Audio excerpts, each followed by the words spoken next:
নমস্কাৰ বন্ধু বান্ধৱীসকল, আজি 1/7/2025 তাৰিখত গুৱাহাটী ৰুহিকা গেষ্ট হাউচত DEELP UPৰ যি ডকুমেণ্ট ভেৰিফিকেশ্যন হৈছিল, তাত NIS প্ৰাৰ্থীসকলৰ বাবে কি ডকুমেণ্ট লাগিব তাৰ এখন লিষ্ট হেংগিং কৰি দিছে। তাত টোটেল 10টা ডকুমেণ্টছৰ কথা উল্লেখ কৰিছে। এই ডকুমেণ্টছখিনি আপুনি লগত লৈ যাব লাগিব। আহক আমি চাই লওঁ কি এই 10টা ডকুমেণ্টছ। এই ডকুমেণ্টছখিনি লৈ NISৰ প্ৰাৰ্থীখিনি বহুত চিন্তিত আছিল যে কি ডকুমেণ্টছ লাগিব আৰু কি ডকুমেণ্টছ লগত লৈ যাব লাগিব। তো এতিয়া আৰু চিন্তা নাই, এতিয়া এখন লিষ্ট লগাই দিছে। এই লিষ্ট মতে আপুনি ডকুমেণ্টছখিনি লৈ গ'লে হ'ল। আহক আমি চাই লওঁ। প্ৰথমত আছে NIS ৰেজিষ্ট্ৰেশ্যন ডিটেইলছ।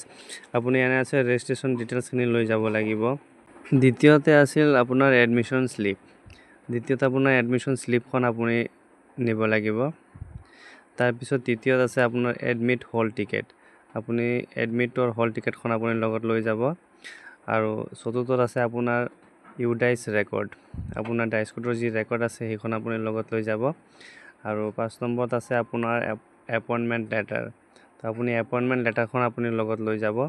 আৰু 6 নম্বৰত আছে আপোনাৰ জইনিং লেটাৰ। আপুনি কোন তাৰিখত জইনিং কৰিছিল সেই জইনিং লেটাৰটো আপুনি স্কুলৰ পৰা বিচাৰি লৈ যাব। আৰু 7 নম্বৰত আছে আপোনাৰ এটেণ্ডেঞ্চ ৰেজিষ্টাৰ। 8 নম্বৰত আছে আপোনাৰ চেলাৰী ষ্টেটমেণ্ট। আৰু 9 নম্বৰত আছে আপোনাৰ SMC মিনিটছ। SMC মিনিটছটো হ'ল আপুনি যেতিয়া জইনিং কৰিছিল তেতিয়া এখন প্ৰস্তাৱনা লিখা হৈছিলে, তাত আপুনি জইনিং কৰিছে বা কোন টিচাৰে জইনিং কৰিছে সেই প্ৰস্তাৱনাটো আপুনি লৈ যাব। আৰু 10 নম্বৰত আছে আপোনাৰ এক্সপিৰিয়েঞ্চ চাৰ্টিফিকেট ফ্ৰম স্কুল। আপোনাৰ সেই এক্সপিৰিয়েঞ্চ চাৰ্টিফিকেটখন আপুনি লগত লৈ যাব। তো এই 10টা ডকুমেণ্টছ মানে NISৰ প্ৰাৰ্থীৰ কাৰণে দিয়া হৈছে।